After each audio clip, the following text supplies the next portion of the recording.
नमः श्री यतिराजाय विवेकानंद सूरे सच्चित् स्वरूपाय स्वामी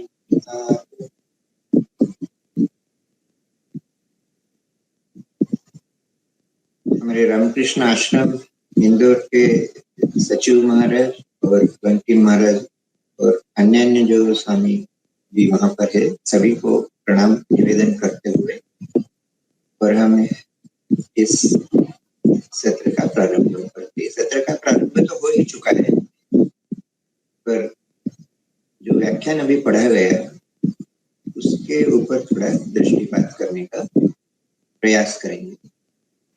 और विषय जो है आज का, सभी वस्तुओं में ब्रह्म दर्शन, सभी वस्तुओं में ईश्वर दर्शन। भगवान की दया से मुझे अभी तक नहीं हुआ, नहीं तो फिर इस लेक्चर के ऊपर बोलने का कुछ है नहीं, क्योंकि जो श्रोता दर्शक सभी है उनमें यदि सभी में ईश्वर यदि दिखने लग जाएंगे तो फिर उपदेश देने की कोई आवश्यकता ही नहीं रहेगी।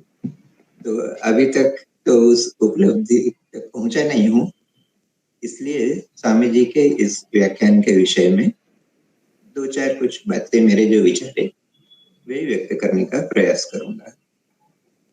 तो सामान्य रूप से यदि हम हमारा जीवन देखें, हमारा जीवन माने हमारा व्यक्तिगत जीवन देखें या हमारे आसपास जो भी मनुष्य रहते उन सभी का भी जीवन देखें, तो एक चीज जो देखने में आती है बड़े सामान्य रूप से कि प्रत्येक मनुष्य किसी न किसी कार्य में व्यस्त है। सुबह नींद से उठने के बाद से लेकर तो रात को जब तक आदमी सो नहीं जाता तब तक प्रत्येक मनुष्य, प्रत्येक प्राणी किसी न किसी कार्य में व्यस्त रहता है। और प्राणियों की तो बात छोड़ दें, क्योंकि सुबह से अन्न चुगने का काम प्रारंभ करने से लेकर तो रात तक उनके लिए वही एकमात्र कार्य नजर आता है। परंतु मनुष्यों की बात करें तो इसमें कार्यों में विविधता नजर आती है। तो छात्र अपने छात्र जीवन से संबंधित कार्य में व्यस्त नजर आते हैं, जो नौकरी पेशा है वे अपने नौकरी के कार्य में, व्यवसायी जो है वो अपने व्यवसाय के कार्य में, गृहिणियां अपने घर के कार्यों में, और इस प्रकार से देखते हैं प्रत्येक मनुष्य अपने अपने कार्य क्षेत्र में व्यस्त रहता है। ये कार्य क्षेत्र देखने में अलग अलग लगते हैं, ऐसा लगता है कि किसी से किसी का कोई मेल नहीं है, किसी में कोई समानता नहीं है। परंतु अब यदि इन सब कार्यों की गहराई में हम जाने का प्रयास करें तो फिर समझ में आता है कि नहीं, प्रत्येक मनुष्य कुछ न कुछ पाने के लिए किसी कार्य में प्रवृत्त है। बिना उद्देश्य से कार्य करना मनुष्य के लिए सामान्य रूप से संभव नहीं। वो बालक भी जो विद्यालय जाता है उसका कुछ न कुछ उद्देश्य है, चाहे वह अपने मित्रों के साथ खेलना चाहता है या उसे घर पर बताया गया है कि विद्या प्राप्त करने से किसी वस्तु की उपलब्धि होगी, तो उस वस्तु की उपलब्धि की आशा लेकर वह अपने विद्यालय जाता है, या इसी प्रकार दूसरे किसी भी क्षेत्र में देखें, प्रत्येक मनुष्य कुछ पाने की आशा से किसी कार्य में प्रवृत्त है। परंतु ऐसा भी करते करते करते फिर जीवन बहुत निकल जाता है, तब फिर मनुष्य के मन में यह विचार आता है, विशेषकर जो चिंताशील मनुष्य है, जो विचारशील है। मनुष्य का मतलब ही वैसे तो विचारशील होना है। मनुष्य वही है जो मनन कर सकता है, विचार कर सकता है। परंतु फिर व्यवहारिक रूप से यदि बात करें तो सभी मनुष्य के जीवन में ऐसा देखने में नहीं आता कि जीवन की गूढ़ समस्याओं के बारे में कोई विचार करता हो। बहुत कम लोग ही ऐसे होते हैं जो अपने दैनंदिन समस्याओं के अलावा जीवन की गूढ़ समस्याओं पर विचार करते हैं। तो ऐसे व्यक्तियों ने जब देखा कि हमारे यदि 30, 40, 50, 60 साल यदि इसी प्रकार एक ढर्रे में बीत गए हैं या बीत जाते हैं, तो यह जो हम कर रहे हैं इस जीवन का उद्देश्य क्या है, और जीवन में जिस वस्तु की प्राप्ति की आशा लेकर हम जिस भी कार्य में प्रवृत्त हुए हैं, उस कार्य से क्या हमें उस वस्तु की उपलब्धि हुई है? तो फिर विचार करने से पता चलता है कि नहीं, हम भले किसी वस्तु को पाने की आशा से किसी कार्य में प्रवृत्त हुए थे, परंतु ऐसी उपलब्धि तो हमें नहीं हुई कि जिससे हमें अब जीवन में शांति का अनुभव हो। तो फिर लोगों ने उपाय खोजने का प्रयास किया और इस उपाय खोजने के प्रयास में विभिन्न धर्मों ने अपना अपना पक्ष रखा। तो धर्मों ने बातें भले ऊपरी तौर पर अलग अलग तरीके से की हो, परंतु प्रत्येक धर्म ने एक उपाय बताने का प्रयास किया। प्रत्येक धर्म ने ईश्वर नामक एक वस्तु की तरफ, वस्तु कहे या व्यक्ति कहे, पर ईश्वर नाम का एक तत्व है, उस तत्व का मानो आविष्कार किया और अपने अपने अनुयायियों को बताया कि ईश्वर की प्राप्ति ही जीवन का उद्देश्य है।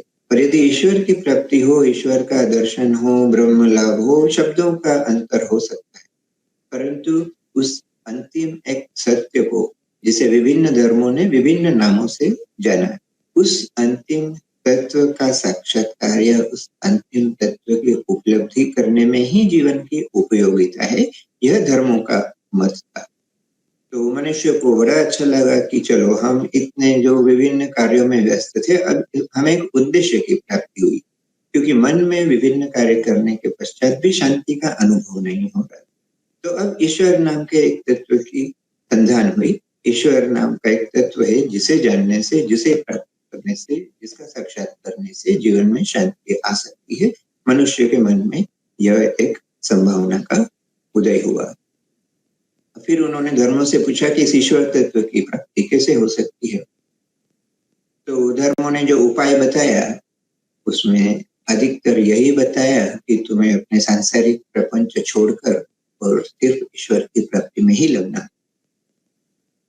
तो समस्या यह थी कि हम जिन प्रपंचों में लगे हैं, जिन प्रपंचों के माध्यम से हम शांति पाना चाहते थे, अभी धर्म कहता है उन सब कार्यों को छोड़ना पड़ेगा। यदि छोड़ना इतना आसान होता तो मनुष्य शायद कर भी लेता, परंतु इस जीवन प्रपंच का भी तो कोई अर्थ है।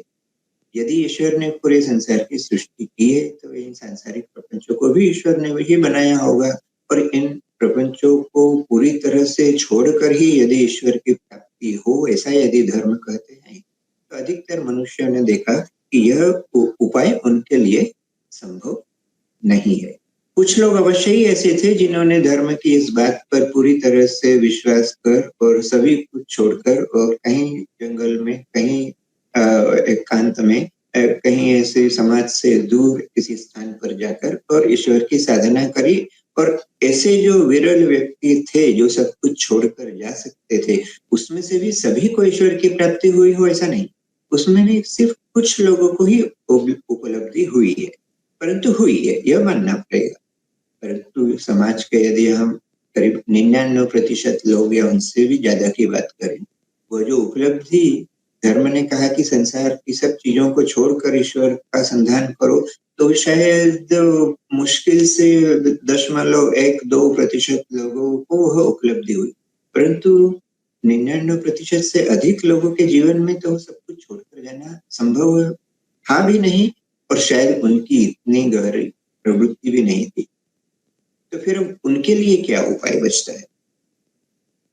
यह जो धर्म ने उपाय बताया, ईश्वर की खोज धर्म ने की, ईश्वर का पथ दिखलाया, यह तो बहुत अच्छी बात थी, परंतु उसको पाने के लिए संसार को छोड़ना होगा। यह जो उपाय बताया, इस विरोधाभास की तरफ ही स्वामी जी इंगित करते हैं। वो जो प्रारंभ में एक कहानी स्वामी जी बताते हैं ना, कि हम लोगों ने भी बचपन में पढ़ी थी, आजकल है कि नहीं पता नहीं, पर हमारी पाठ्य पुस्तकों में कहानी हुआ करती थी।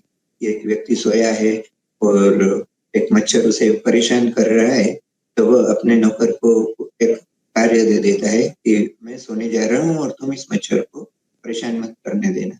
अब ये मच्छर हो या मक्खी, हमारे पाठ्य पुस्तक में मक्खी थी, तो उसको हटाने का नौकर जितना भी प्रयास करता है, वो मक्खी बार बार आकर मालिक के ऊपर बैठती है। तो इसने देखा कि अब किसी तरह से कोई उपाय नहीं, इस मक्खी को मार डालना ही अच्छा होगा। तो दीवार पर उसने देखा एक तलवार टंगी थी, और फिर वह मक्खी जैसे ही मालिक की नाक पर बैठती है, तो यह नौकर उस मक्खी को मारने के लिए मालिक की नाक ही काट देता है।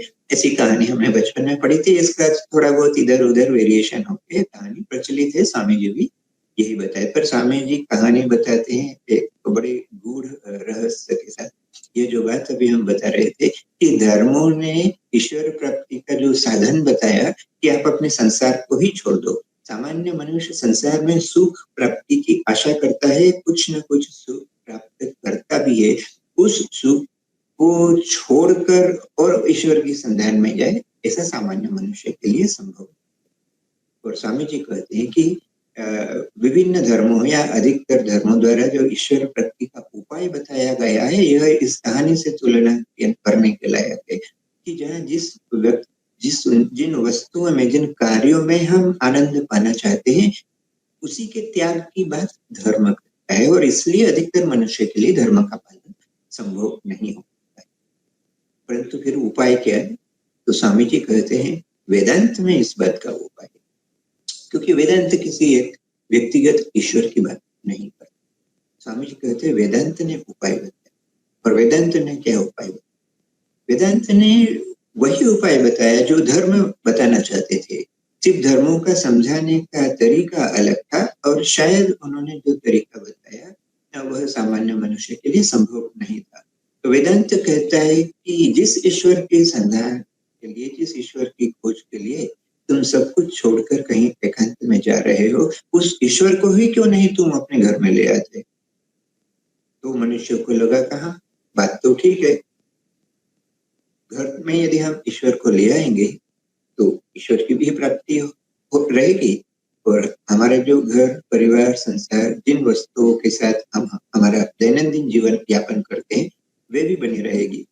तो मनुष्य ने वैसा प्रयास किया, परंतु उसमें भी फिर सफलता नहीं मिली।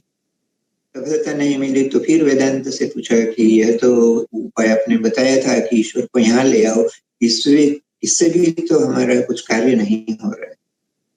तो वेदांत ने पूछा कि आपने ईश्वर को लाकर क्या किया? मनुष्य ने कहा जैसे ईश्वर की पूजा जंगल में जाकर करते थे, उपासना करते थे, ऐसे ही ईश्वर को एक कोने में लाकर बिठा दिया, वैसे ही हम उपासना करते हैं और बाकी जो सांसारिक कार्य है वह करते हैं।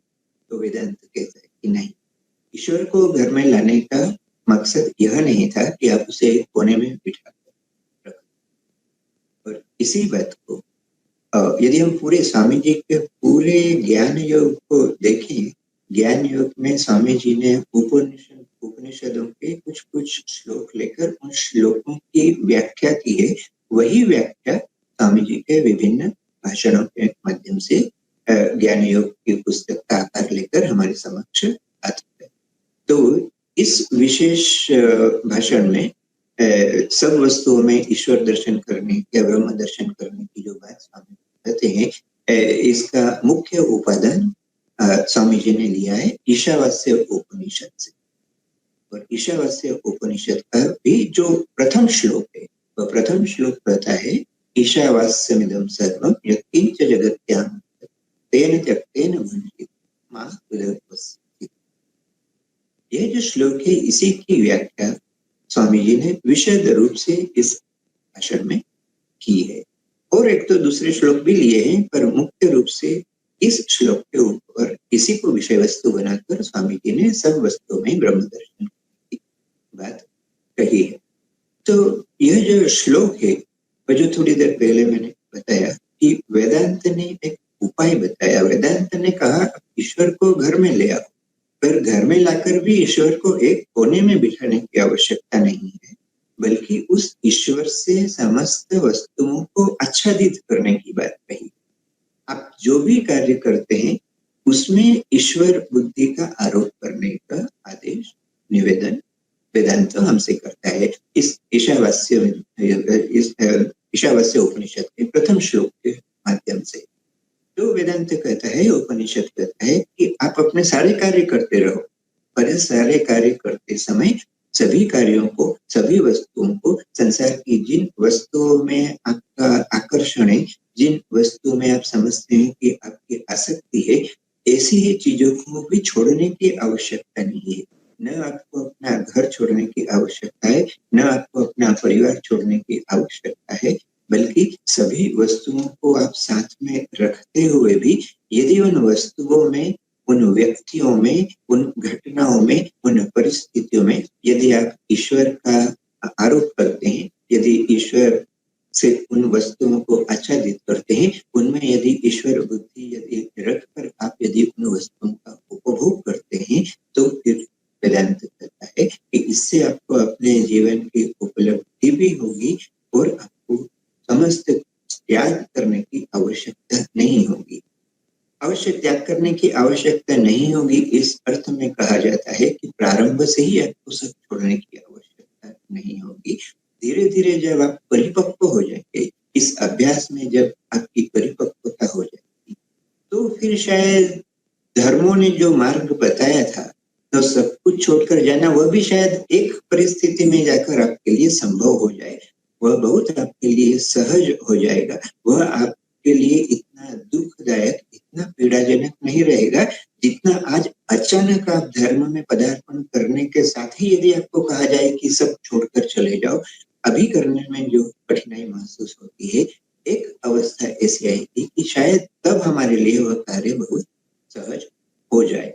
परंतु आज हम हमारे व्यावहारिक जीवन में जहाँ खड़े हैं, वर्तमान में हम जीवन में जिस अवस्था में भी हैं, वहां पर यदि हमें सब छोड़ने को कहा जाए तो संभव नहीं होगा। परंतु ईशावास्य उपनिषद का यह प्रथम श्लोक कहता है, ईश्वर से सभी वस्तुओं को यदि आच्छादित करें, और इसीलिए स्वामी जी ने इसका शीर्षक दिया है कि सभी वस्तुओं में ब्रह्म दर्शन या ईश्वर दर्शन। अब क्या होगा इससे? इससे होगा यही कि कार्य तो हम अपने जैसे अभी तक करते आए हैं वैसे ही करते रहेंगे। हमारी वस्तुएं भी हमारे पास रहेगी, हमारे रिश्तेदार भी हमारे पास रहेंगे। यदि हमें गृहस्थ जीवन यापन करना है तो पत्नी, बच्चे सभी कुछ हो सकते हैं हमारे साथ में, पर हम यदि उसमें ईश्वर बुद्धि रखें, कर्तव्य की दृष्टि रखें, इस कर्तव्य की दृष्टि को विकसित करने का कार्य ही उपनिषद करते हैं, और उसी की विशद रूप से चर्चा स्वामी जी ने इस भाषण में करी है। और एक बात है जो अक्सर धर्म कहा करते हैं, कोई भी धर्म हो, धर्म कहता है कि हमारा जो अज्ञान है या हमारी जो वासनाएं हैं, वे वासनाएं हमारे दुखों का कारण है। इसका भी समाधान हम यहाँ पाते हैं, क्योंकि जिस वस्तु में हमारी वासना है, उस वस्तु में भी यदि हम ईश्वर बुद्धि से यदि उसका उपभोग करते हैं, यह बात मन में रखने लायक है कि यह जो प्रथम श्लोक है, यह प्रथम श्लोक किसी भी वस्तु का त्याग करने को नहीं गया, मैंने त्याग करना है, त्याग की बात इस श्लोक में भी आती है, तेना त्यक्तेन भुंजीथा, यह द्वितीय लाइन में आता है। पर वह जो त्याग करने की बात है, वह त्याग स्वयं में वो आता है। कैसे इस बात को समझेंगे? मान लीजिए एक आम का पेड़ है और उस आम के पेड़ पर एक कच्चा आम है अभी, और हम उसे तोड़कर यदि उसमें हम मिठास का स्वाद लेने का यदि प्रयास करें तो वह संभव नहीं होगा। परंतु यदि उस आम को पकने का मौका दिया जाए तो एक समय में वही आम हमें उस मीठे रूप में उपलब्ध होता है जिसकी आशा हम करते हैं। उसी प्रकार त्याग भी जीवन में एक समय एक स्वाभाविक प्रवृत्ति हो जाती है, परंतु उससे पहले हमें तैयारी के रूप में यह प्रथम श्लोक कहता है कि सभी वस्तुओं में, सभी व्यक्तियों में हम ईश्वर बुद्धि को रखकर हमारा कार्य करें। अब प्रश्न यह उठता है कि यह संभव कैसे होगा? स्वामी जी तो यहाँ तक कहते हैं कि तुम सिर्फ अपना दैनंदिन कार्य करो, ऐसा ही नहीं। स्वामी जी तो कहते हैं कि आप जिसे हम लग्जरी कहते हैं, उस लग्जरी की भी आवश्यकता है। स्वामी जी तो इस हद तक जाते हैं, कहते हैं जो धर्म कहता है कि नहीं, पैसा, मोह, त्याग, सब ये सब चीजें छोड़ दो, ये सब मोह माया छोड़ो, परंतु स्वामी जी वेदांत की व्याख्या इस नवीन युग के संदर्भ में करते हुए कहते हैं कि तुम्हें नौकरी छोड़ने की आवश्यकता नहीं, तुम्हें व्यवसाय छोड़ने की आवश्यकता नहीं, तुम्हें परिवार छोड़ने की आवश्यकता नहीं, बल्कि तुम यदि चाहो तो लग्जरी भी ला सकते हो, क्योंकि उस लग्जरी के माध्यम से भी किसी न किसी का कल्याण होता है। एक मनुष्य यदि लग्जरी क्रिएट करने की कोशिश करता है तो दूसरे 10 मनुष्यों को शायद रोजगार उपलब्ध हो। उस संदर्भ में स्वामी जी करते हैं, परंतु यह सब ईश्वर बुद्धि रखते हुए करना है, क्योंकि उस श्लोक में प्रथम श्लोक में थे कस्य स्वित धनम, आपको धन कमाने से उपनिषद नहीं रोकता, वेदांत नहीं रोकता, परंतु मन में यह बात रखने के लिए कहता है कि कस्य स्विद्धम, धन किसका है, यह धन मेरा है समझकर हम यदि भोग करें तो यह गलत प्रवृत्ति हो। इसी भाषण में स्वामी जी कहते हैं कि अंग्रेजी में स्वामी जो है कि you are only trustee of whatever property you have. तो हम जिसे व्यक्तिगत धन समझते हैं, व्यक्तिगत संपत्ति समझते हैं, स्वामी जी कहते हैं कि वह तुम्हारा व्यक्तिगत नहीं है, क्योंकि जीवन में व्यक्तिगत कुछ भी मानना ही स्वार्थ को जन्म देता है और उस स्वार्थ के द्वारा हम ईश्वर की उपलब्धि नहीं कर सकते। तो हम मानो उसके ट्रस्टी हैं, और हम यदि ट्रस्टी है तो हम निश्चित रूप से हमारा कर्तव्य होता है कि हम उसे सीमित मात्रा में ही उसका उपभोग करें और अधिकाधिक मनुष्यों को उसका लाभ मिले, इसका प्रयास करें। इस प्रवृत्ति के साथ यदि हम अपना संसार जीवन यापन करते हैं तो इसी बात की तरफ उपनिषद इशारा करता है। प्रश्न हो सकता है कि यह कैसे संभव है? हम तो जो कुछ देखते हैं उसमें इतनी विविधता है, उस विविधता में हम ईश्वर बुद्धि कैसे ला सकते हैं? एक सामान्य उदाहरण हम समझ सकते हैं, पहले भी हमने अपनी चर्चाओं में शायद किया है या दूसरों किसी से आपने सुना ही होगा। हम जब जिन स्वर्ण आभूषणों को देखते हैं, स्वर्ण आभूषण देखने में सब अलग अलग है।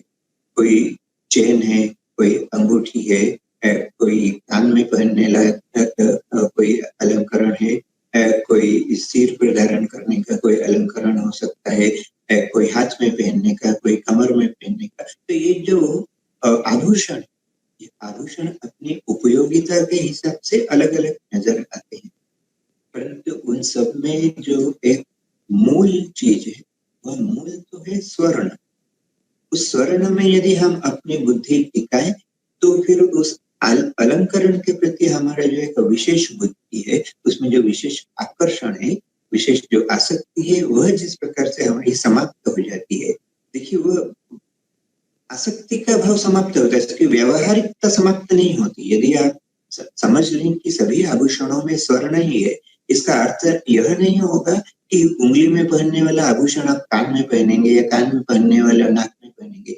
व्यवहार की दृष्टि से आभूषण उसी काम में आएगा जिस काम के लिए वह बना है, परंतु चूंकि आपकी बुद्धि उसमें स्वर्ण में स्थित है, इसलिए यदि आप उसे जौहरी के पास जब ले जाते हैं तो जौहरी यह नहीं देखता कि आभूषण क्या है, जौहरी सिर्फ यह देखता है कि माल कितना भरा है। इसीलिए वह कहानी के माध्यम से बताने का प्रयास करते हैं ना कि एक तो महात्मा जौहरी के पास गए अपनी गणेश जी की मूर्ति बेचने के लिए, तो गणेश जी को देखकर जौहरी ने उसका जो भाव लगाया कि प्रति तोला के हिसाब से कितना पैसा मिल सकता है, और बाद में गणेश जी का चूहा जब बेचने की बात आई तो जौहरी ने तो वही दाम लगाया, पर महात्मा जी बड़े नाराज हो गए। महात्मा जी का दुख यह था कि गणेश जी का जो भाव वही इस चूहे का भी भाव कैसे हो सकता है, गणेश जी और चूहा तो अलग अलग वस्तु है। तो उस महात्मा के लिए शायद गणेश और चूहा में अलग अलग बुद्धि थी, जौहरी के लिए तो दोनों ही सोने की वस्तु। इस प्रकार से ही हमारे व्यवहारिक जीवन में यदि हम प्रयास करें कि व्यवहारिक जगत में जिस वस्तु की जो उपयोगिता है उसे उस लायक मर्यादा देने की आवश्यकता है, परंतु किसी के प्रति भेदभाव की सृष्टि करने का हमारा प्रयास नहीं होना चाहिए। भेदभाव इस दृष्टि में कि किसी को उच्च किसी को नीच नहीं देखते हुए सभी में ईश्वर है, इस बात को ही समझकर यदि हम अपना जीवन यापन करने का प्रयास करें तो हमारा यह धार्मिक जीवन, हमारा आध्यात्मिक जीवन समृद्ध होगा। वैसे तो यह लेक्चर ही अपने आप में बहुत बड़ा है, परंतु पूरा पाठ जैसा संभव नहीं हुआ, पूरी तरह से व्याख्या भी उस प्रकार करना सीमित समय में संभव नहीं है, परंतु मुझे लगता है आज जिस अंश का पाठ किया गया लगभग उसी अंश को समझाने का मैंने प्रयास किया है। और 2-3 मिनट में सिर्फ एक बात कहकर मैं समाप्त करूंगा कि इस सब का फायदा क्या हो। फायदा यह होगा कि हम यदि ईश्वर बुद्धि से सारे कार्य करते हैं संसार, तो सबसे बड़ा फायदा यह है कि आज जो संसार में हमारी आसक्ति है वो आसक्ति समाप्त होती है, और आसक्ति समाप्त होने से क्या फायदा होता है? आसक्ति समाप्त होने का सबसे बड़ा फायदा ही यह है कि हम संसार में जो शांति चाहते हैं, अब देखिए ऐसे लोग भी संसार में जो धर्म, अध्यात्म, ईश्वर किसी में विश्वास नहीं करते, कोई गलत नहीं है, क्योंकि जब तक इन वस्तुओं की आवश्यकता अंदर से महसूस नहीं हो तब तक किसी पर इन बातों को थोपा भी नहीं जा सकता, थोप कर किसी के जीवन में शांति नहीं लाई जा सकती। परंतु ऐसे व्यक्ति भी जो धर्म या ईश्वर में विश्वास नहीं करते, इस बात से तो वे इंकार नहीं करते कि उन्हें जीवन में शांति की आवश्यकता है, जीवन में उन्हें सुख की आवश्यकता है। तो ये जो शांति आती है, जो सुख आता है, यह सुख आता है अनासक्ति से। इस प्रकार से अभी आप देखिए, मान लो आप टीवी देखते हैं, अभी तो ओलंपिक खेल चल रहे हैं, सभी को ओलंपिक खेल देखना पसंद है, अपनी अपनी पसंद का अलग अलग खेल हो सकता है। परंतु आप देखिए कुछ खेल ऐसे भी होते हैं जिनका निर्णय 10 सेकंड में हो जाता है। 10 सेकंड के उस खेल को देखने के लिए हजारों लाखों लोग उत्सुक होते हैं, और जो उसमें प्रदर्शन करते हैं वो 10 सेकंड में उस उपलब्धि को हासिल करके मानव स्वर्ण पदक प्राप्त करते हैं। परंतु 10 सेकंड की उपलब्धि के लिए उन्हें प्रयास कितना करना पड़ता है? किसी को 10 वर्ष, किसी को 15 वर्ष, किसी को 5 वर्ष, कम से कम 5, 10, 15 वर्ष तक यदि वे लगातार प्रयास नहीं करते रहे तो वह 10 सेकंड में प्राप्त होने वाली उपलब्धि उनके जीवन में संभव नहीं है। मैं इस बात को दूसरे संदर्भ में समझाने का प्रयास कर रहा हूँ, इसलिए इसे ठीक संदर्भ में समझा जाए। मैं जो कहना चाहता हूँ कि जिस व्यक्ति ने स्वर्ण पदक प्राप्त किया है उसके लिए तो अपने जीवन के 10-15 वर्ष उसी कार्य में लगाने के सिवा कोई उपाय नहीं था, और इसके लिए उसे कितने कष्टों से गुजरना पड़ता है। परंतु जो टीवी खोलकर सामने उसे देख रहा है उसे तो कुछ भी कष्ट नहीं करना पड़ रहा है, उसे अपने उस प्रदर्शन को देखने के लिए 15 वर्ष तक अभ्यास करने की आवश्यकता नहीं होती है। सिर्फ आप अपना टीवी या मोबाइल खोलिए और उस प्रदर्शन को देख सकते हैं, और उससे जो आनंद आपको होता है देखकर, कोई भी खेल हो, वो 10 सेकंड की रेस हो या कोई फुटबॉल मैच हो या कोई क्रिकेट मैच हो, उन खिलाड़ियों को जिस परिमाण में परिश्रम की आवश्यकता होती है, दर्शक को उस परिमाण में कोई परिश्रम नहीं करना पड़ता है। और खेल का आनंद कौन लेता है? खिलाड़ी ज्यादा लेते हैं या दर्शक ज्यादा लेते हैं? इस बात का कोई भी सहज उत्तर हम दे सकते हैं कि हमें देखने में जितना आनंद आता है, खेलने का आनंद है, उस बात को मैं अस्वीकार नहीं करता, परंतु खेलने के आनंद के साथ जो परिश्रम का और समय का भी उसमें आपको इन्वेस्टमेंट करना पड़ता है। कम से कम दर्शकों को वैसा कुछ करने की आवश्यकता नहीं। और यदि आप किसी व्यक्ति विशेष से, किसी खिलाड़ी विशेष से या किसी देश या किसी दल विशेष से यदि आपका कोई आसक्ति नहीं हो तो आप देखेंगे कि दोनों दलों में से जो भी अच्छा खेलता है आप उसकी तारीफ कर सकते हैं।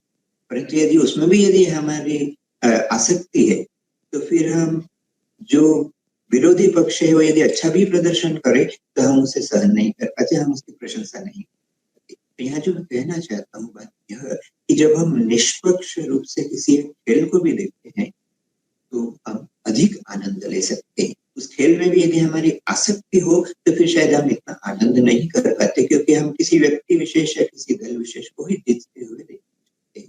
परंतु निष्पक्ष रूप से यदि हम खेल भी देखें तो खिलाड़ी की तुलना में दर्शक ज्यादा आनंद उपभोग करता है, और यही सिद्धांत जीवन पर भी लागू होता है। जीवन को हम जितना निष्पक्ष होकर देखेंगे उतना ही जीवन में अधिक आनंद लेंगे। यह तभी संभव है जब हम अनासक्ति को हमारे जीवन में लाने का प्रयास करें, और अनासक्ति तभी आएगी जब हम ईश्वर बुद्धि से समस्त वस्तु को देखने का, समझने का प्रयास करें। तो वैसे इतना ही वर्णन करके मैं समाप्त कर जाऊँ। शांति शांति। प्रणाम महाराज जी, मैं दीपक बोल रहा हूँ। मेरा एक प्रश्न है महाराज जी, मैं ये पूछना चाह रहा था, ईशावास्यम इदम सर्वम जो है, इसका अर्थ तो क्लियर है, पर मैं एक बार फिर से माफी चाहूंगा, पूछना चाहूंगा। सभी वस्तुओं में ईश्वर व्याप्त है या फिर वहां पर समाया हुआ है, ये अर्थ है। और मतलब एक और अर्थ है कि इस पूरे जगत को ईश्वर से आच्छादित कर देना चाहिए, ढक देना चाहिए। तो कभी कभी इन दोनों में मुझे थोड़ा सा लगता है कि कौन सा है ईशावास्यम इदम सर्वम। तो मुझे बस ये जानना है कि कौन सा बहुत यथार्थ अच्छा अर्थ प्रश्न है। है, समझ गया। बहुत अच्छा प्रश्न है। देखो, समझाने की दृष्टि से हमने भी उस शब्द का प्रयोग किया है, और बहुत जगह उस तरह से वर्णन किया भी जाता है कि संसार की समस्त वस्तुओं को ईश्वर से आच्छादित करो और फिर संसार के सारे कार्य करो। इस शब्द का इस प्रकार की भाषा का व्यवहार किया जाता है, हमने भी किया है। पर वास्तविक रूप से यदि देखा जाए तो तुमने जो पहला ऑप्शन बोला है ना, वही सच है। संसार की सभी वस्तुओं में ईश्वर वैसे ही विद्यमान है, वो पहले से ही व्याप्त है। उसे हमें कहीं से लाकर और इधर आच्छादित करने की आवश्यकता नहीं है।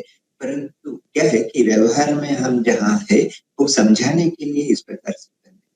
जब हमारी दृष्टि थोड़ी गहराई में जाएगी, जब हमारे जीवन में थोड़ा अनुभव आने लगता है, तब हमें अनुभूति होती है कि हमें कुछ लाने या किसी को कहीं ले जाने की आवश्यकता नहीं। संसार के कण कण में ईश्वर व्याप्त है, क्योंकि ईश्वर को छोड़कर इस संसार में और कुछ है ही नहीं। तो ये जो आच्छादित करना है या देखने का प्रयास करना है, यह व्यवहार की दृष्टि से। पर यदि तत्व की दृष्टि से देखा जाए तो यह कहना बिल्कुल ठीक है कि ईश्वर पहले से ही कण कण में व्याप्त है, हमें सिर्फ उसे देखने का प्रयास। जानते हो, वो मुझे लगता है शायद महात्मा गांधी ने भी यह बात कही थी कि यदि पूरा हिंदू धर्म नष्ट हो जाए, सारे ग्रंथ हमारे समाप्त हो जाए, और ये ईशावास्य उपनिषद का यह पहला श्लोक यदि एकमात्र यह भी बचा रहे, तो पूरा हिंदू धर्म फिर से पुनर्जीवित हो सकता है। इस प्रकार का, माने एग्जैक्ट ये शब्द नहीं भी हो, पर इस प्रकार का भाव व्यक्त करते हुए महात्मा गांधी ने कहा है। तो हम समझ सकते हैं कि क्योंकि इस श्लोक में हमारे जो आध्यात्मिक जीवन में जो एक समस्या आती है कि अध्यात्म और व्यवहार में हम तालमेल नहीं बिठा पाते हैं, और उसका बहुत सुंदर और समाधान इस श्लोक में। जी महाराज जी, एक प्रश्न मेरा भी है। वासना का संहार कैसे करें? कहा ना, ईश्वर बुद्धि। जी, यदि हम लोग देखो, एक उदाहरण देता हूँ। श्री रामकृष्ण देव के पास एक महिला आती थी, उनकी बड़ी भक्त थी। तो एक दिन उसने श्री रामकृष्ण देव के पास आकर कहा कि मैं जब भी भगवान का ध्यान करने बैठती हूँ तो मेरा एक छोटा पोता है, उस पोते में मेरी बड़ी आसक्ति है, उसके प्रति मेरा बड़ा लगाव है। तो मैं जब ध्यान करने बैठती हूँ तो बार बार मुझे उसका स्मरण हो जाता है, ईश्वर का स्मरण नहीं। तो श्री रामकृष्ण देव ने उसका एक सहज समाधान दिया, वही ही जो हम अभी तक चर्चा कर रहे हैं, ईशावास्यमिदं सर्वम। तो श्री रामकृष्ण देव ने कहा कि तुम एक काम करो, तुम जिस बाल गोपाल की, क्योंकि वो महिला कृष्ण की भक्त थी, तो श्री रामकृष्ण देव ने कहा कि तुम ऐसा विचार करो कि वह जो तुम्हारा पोता है, वह पोता श्री कृष्ण का ही एक रूप है। तो कुछ दिनों के बाद वो महिला आकर कहती है कि अरे, अब तो मेरा ध्यान बहुत अच्छा होता है, आपने जो समाधान दिया वो बढ़िया, बड़ा कार्यकारी रहा। क्योंकि अब वो महिला जब ध्यान करती है तो उस समय यदि वह पोते का विचार यदि मन में आता है, तो श्री रामकृष्ण के आदेश के अनुसार वह उस पोते में श्री कृष्ण को देखने का प्रयास करती है। इसलिए वह ध्यान के समय भी उसका पोता उसके ध्यान में रहता है, परंतु अब वह अपने पोते के रूप में नहीं, अब वह श्री कृष्ण के रूप में वो ध्यान में रहता है। और इसके अलावा जब वो आंख खुलकर दूसरे कार्य करती है, तो जब वो अपने पोते को नहलाती है, खिलाती है, उसे तैयार करती है, उसके साथ खेलती है, तो सब समय उसके मन में यह भाव है कि मैं श्री कृष्ण को नहला रही हूँ, श्री कृष्ण को खाना खिला रही हूँ। तो आज तक या कल तक जो संसार, उसके लिए संसार और उसका आध्यात्मिक जीवन जो अलग अलग चीजें थी, वह अपने पोते में ईश्वर बुद्धि आरोप करने से उस समस्या का पूरा समाधान हो गया। तो ये व्यवहारिक पक्ष है, माने ये सारी चीजें सैद्धांतिक है ऐसा नहीं है, ये सब चीजों का व्यवहारिक पक्ष है। और इस प्रकार से हम अपनी वासना का त्याग कर सकते हैं। जिस व्यक्ति है, जिस वस्तु में वासना है, उसे यदि हम ईश्वर की दृष्टि से यदि देखने का प्रयास करें तो वासना की अवश्य ही। यदि मेरी वासना है कोई पिक्चर देखने की, मूवी देखने की या सीरियल देखने की, उसमें आसक्ति है, मन बार बार उधर जाता है, यदि मैं उसमें ईश्वर का आरोपण कर लूं तो उसमें तो और ज्यादा चांस है कि वो वासना और ज्यादा बढ़ जाएगी। नहीं, यह विचार करना होगा। देखो, कुछ सांसारिक जो वासना है, श्री रामकृष्ण देव कहा करते थे, छोटी छोटी जो वासनाएं है, मान लो ध्यान करने बैठे, कुछ खाने की इच्छा हुई, या मान लो किसी स्थान पर घूमने जाने की इच्छा हो रही है, तो इस प्रकार की छोटी छोटी वासनाएं जो ईश्वर से विमुख नहीं करती हो, ऐसी वासनाओं को शांत कर लेना चाहिए। क्योंकि बार बार जब ध्यान करते समय मन में आ रहा है कि एक रसगुल्ला खाने से अच्छा होता, तो वो मन में विक्षेप लाने के बजाय यह अच्छा है कि एक रसगुल्ला खाकर फिर हम ध्यान करने बैठे। परंतु यह विचार करना होगा कि इस इच्छा पूर्ति की तरफ हम जा रहे हैं, वह हमें ईश्वर के ओर नजदीक ले जाएगी या ईश्वर से और दूर ले जाएगी। तो उस बात का विचार, क्योंकि आध्यात्मिक जीवन में यदि अनासक्ति का महत्व है तो विवेक का भी उतना ही महत्व है। और इसलिए हम जब अपने कार्य करते हैं तो उस कार्य में यह विचार बुद्धि रखना आवश्यक है कि कौन सी वस्तु हमारे आध्यात्मिक जीवन के लिए उपयोगी होगी और कौन सी नहीं। सांसारिक आकर्षण दो चीजों को लेकर हो सकता है। कुछ चीजें ऐसी हो सकती है कि जिसमें हम ईश्वर बुद्धि का सहज रूप से आरोप कर सकते हैं। कुछ वस्तुएं ऐसी होती है जो पूरी तरह से ईश्वर विमुख होती है या ईश्वर विमुख हमें कर देती है। तो ऐसी वस्तुओं से दूरी रखने का प्रयास करना ही श्रेयस्कर। तो विशेष रूप से सिनेमा की भी बात करें, देखो ऐसी भी सिनेमा होती है जिसे देखने से मन में कोई बहुत ज्यादा विक्षोभ नहीं होता है, और जिसे हम आसानी से, माने जिसे देखने के बाद भी हम चाहें तो कुछ प्रयास के साथ ही हम ईश्वर में मन लगा सकते हैं। परंतु कुछ सिनेमा ऐसे हो सकती है जो शायद हमें और अधिक संसार की तरफ खींच कर ले जाने का प्रयास करें, तो उसमें भी तो दो तरह की श्रेणी है। तो धीरे धीरे धीरे आपको उस श्रेणी को तो पूरी तरह से छोड़ देना है जो संसार विमुख करेगी, और एकाध कोई हल्की फुल्की कोई सिनेमा है, मनोरंजन है, कुछ है, तो कम से कम प्रथम प्रयास में तो देखकर और अपनी इच्छा मिटा ही सकते हो। बाद में जब धीरे धीरे क्या होता है, जब हमारा मन गहराई में जाने का प्रयास करता है, तब ऑटोमेटिक वो सब चीजें अपने आप ही वो सब चीजें छूटने लगती। आसक्ति के बिना कार्य करना कैसे संभव है महाराज जी? स्वामी जी तो इसी लेक्चर में बोले हैं, he only works who is not propelled by his desires। माने जो अपनी वासना रखे बिना कार्य करता है वही कार्य करता है। बाह्य दृष्टि से तो दोनों ही कार्य करते हैं, जो आसक्त है वह भी और जो अनासक्त है वह भी। परंतु जो आसक्त है उसके मन में इस प्रकार का प्रश्न आना स्वाभाविक है। हम सभी के मन में कहीं ना कहीं थोड़ी आसक्ति होती है, कम से कम एक स्टेज में तो होती ही है। तो हमें उस समय ऐसा लगता है कि अनासक्त होकर कैसे कार्य किया जाता है। परंतु जब हम आसक्त होकर कार्य करते हैं ना, तो स्वाभाविक रूप से फल की तरफ हमारी दृष्टि जाती है, और जब फल की तरफ दृष्टि जाती है तो कार्य में हम उस तरह से मन नहीं दे पाते, उतना मन नहीं दे पाते जितना कि उस कार्य के लिए आवश्यकता है, क्योंकि हमारी दृष्टि सिर्फ फल की तरफ है। आप खेल में भी देखिए, जो खेल का आनंद लेने के लिए खेलता है वह अधिक आनंद पाता है, या उस खेल के माध्यम से कुछ पाने की आशा करता है, जिसे किसी रेस में भाग लेना है, जिसे कोई पदक जीतना है, जिसे लोगों को बताना है, जिसे उस खेल को अपनी कला को एक प्रदर्शन के रूप में लोगों के समक्ष रखना है, वह उस खेल का अधिक उपभोग कर पाता है, या सिर्फ उस खेल को खेलने के लिए जो खेलता है। अब सहज रूप से हम समझ सकते हैं कि जो सिर्फ खेल के लिए खेल को खेलता है वह अधिक आनंद उसमें पाता है, बजाय इसके क्योंकि जो दूसरा है उसकी तो दृष्टि कहीं और लगी हुई है। भले उसका प्रदर्शन बहुत उम्दा हो, पहले वाले की तुलना में उसका प्रदर्शन अधिक अच्छा हो सकता है, परंतु मन में जो शांति है दूसरा यह होता है कि फिर मान लो उससे कोई है, आज आप यदि अच्छा प्रदर्शन कर रहे हैं तो कल आपसे अच्छा प्रदर्शन करने वाला खिलाड़ी भी आएगा ही, तो फिर आपके मन में ईर्ष्या होने लगती है, फिर मन में उद्वेग आता है। परंतु जो सिर्फ खेलने का आनंद ले रहा है उसे कोई फर्क नहीं पड़ता है कि आप ओलंपिक में गोल्ड मेडल पाते हैं और वो कहीं भी नहीं आपके सामने टिकता है, वो तो सिर्फ उस खेल में आनंद ले रहा है। तो जीवन में भी यही सूत्र, आप अनासक्त होकर जब कार्य करते हैं तभी आप ठीक ठीक कार्य कर पाते हैं। तो जैसे ही किसी चीज को पाने की आशा के साथ हम कार्य करते हैं, भले हमारा प्रदर्शन उम्दा हो, हमारा कार्य उत्कृष्ट चले, पर वह आनंद हम नहीं ले। तो यह थोड़ा अभ्यास करने से ही समझ में आता है। और फिर स्वामी जी बोले, तो स्वामी जी की बात को तो कम से कम मैं तो आंख मूंद कर विश्वास करता हूँ, पर मेरे स्वामी जी ने कहा है कि मेरी बातों को भी पूरा आंख मूंद कर विश्वास नहीं करना, कुछ कुछ बातें तो मानना। जब स्वामी जी ये बात कर रहे हैं, स्वामी जी ने इतना सारा जीवन कार्य किया, तो स्वामी जी ने ईश्वर उपलब्धि के लिए किया या रामकृष्ण मिशन की स्थापना करना है इसलिए कार्य किया, थोड़ा मैं उसकी मीमांसा नहीं करूंगा, पर सावधानी से स्वामी जी का जीवन पढ़कर समझने का प्रयास।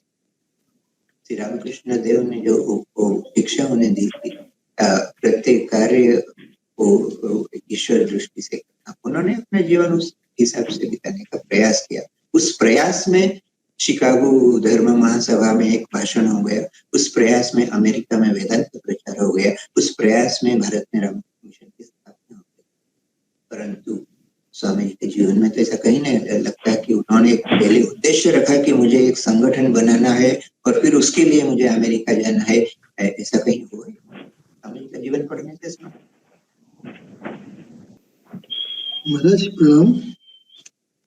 महाराज प्रश्न ये था, हम जब अध्ययन करते हैं या फिर आजकल तो डिजिटल यूट्यूब में हम सुनते हैं तो बड़ा स्थिर भाव रहता है, लेकिन हम जब समाज में वापस जाते हैं तो मन और मुख एक करके नहीं रह पाते हैं, हम ईश्वर बुद्धि को सदैव नहीं रख पाते हैं।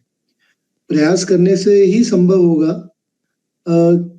और कुछ कैसे करा जा सकता है जिससे हम उसमें स्थिर रह सकें सदैव?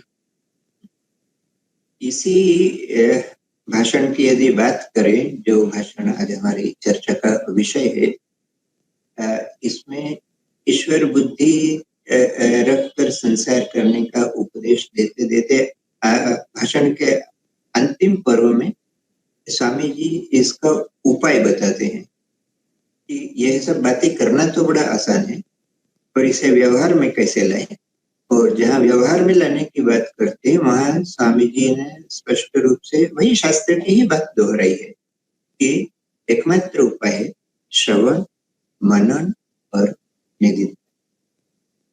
हमारे जीवन में जो समस्या है कि हम चाहे पुस्तकों के माध्यम से स्वाध्याय करें या सत्संग के माध्यम से स्वाध्याय करें या आजकल जैसा प्रचलित हो गया है यूट्यूब के माध्यम से हम स्वाध्याय करें, परंतु हम उस समाधान की प्रथम सीढ़ी पर ही रुक जाते हैं।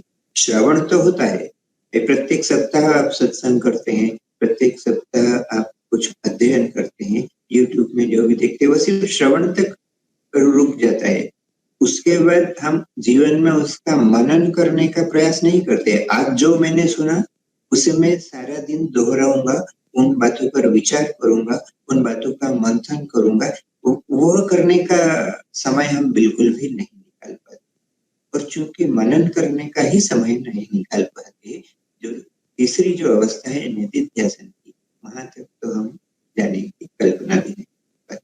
तो जब तक यह श्रवण मनन निधिध्यासन पूरा चक्र पूरा नहीं हो तब तक वह साध्य काम नहीं आता है। और इसीलिए देखा यह जाता है कि जब हम सुनते हैं तब तो हमें बहुत कुछ अच्छा लगता है और सुनने के लिए इतना कुछ उपलब्ध है, तो हमारा प्रयास सब सुनने में ही लगा रहता है। तो आज थोड़ा इनका सुना, थोड़ा उनका सुना। अभी हमारे पास बहुत से लोग ऐसे आते हैं कि हमने यूट्यूब में जितने भी सोकॉल्ड बाबा जी वगैरह सभी को सुन लिया है, पर फिर भी हमारे जीवन में कुछ ही नहीं हो रहा है। तो देखो, जिसको होना है उसे तो एक छोटे से प्रयास से ही हो जाता है। भले वो एक अंश किसी किताब का पढ़े, पूरी पुस्तक नहीं पढ़ के एक लाइन पढ़ने से लोगों के जीवन में परिवर्तन हो जाता है, या किसी की एक बात एक वाक्य सुनने से जीवन में परिवर्तन होता है। किसी का पूरी लाइब्रेरी भी दिमाग में बिठाने से नहीं होता। क्यों नहीं होता है? क्योंकि एक व्यक्ति सिर्फ श्रवण या वो पठन में ही उलझा रहता है, दूसरा जो भी कुछ पढ़ता है उस पर गंभीर रूप से विचार करता है, विचार करके उसका निचोड़ निकालने की कोशिश करता है, और फिर जो वही प्रयास उसका बढ़ते बढ़ते बढ़ते जब नैतिध्यासन में परिवर्तित होता है तो निश्चित रूप से उसके जीवन में परिवर्तन। तो हमें वो पूरा साइकिल देखा, जब आप एंटीबायोटिक कोर्स लेते हैं तो आप 3 दिन का कोर्स है, और यदि आप पहले दिन का कोर्स होकर यदि आपको लगा कि मैं तो स्वस्थ हो गया, तो फिर उससे कोई फायदा नहीं होता है, बल्कि वो एंटीबायोटिक जैसा वो फिर वो कुछ नेगेटिव रिएक्शन हो सकता है। अगली बार आप उतना डोज लेने से फिर आपका काम भी नहीं होता। वो एक दिन में आप पहली बार स्वस्थ हुए थे, दूसरी बार आप 10 दिन भी खाए तो शायद। जी महाराज, धन्यवाद। ओम शांति शांति शांति। हरि ओम तत्सत्। श्री राम कृष्णार्पणमस्तु।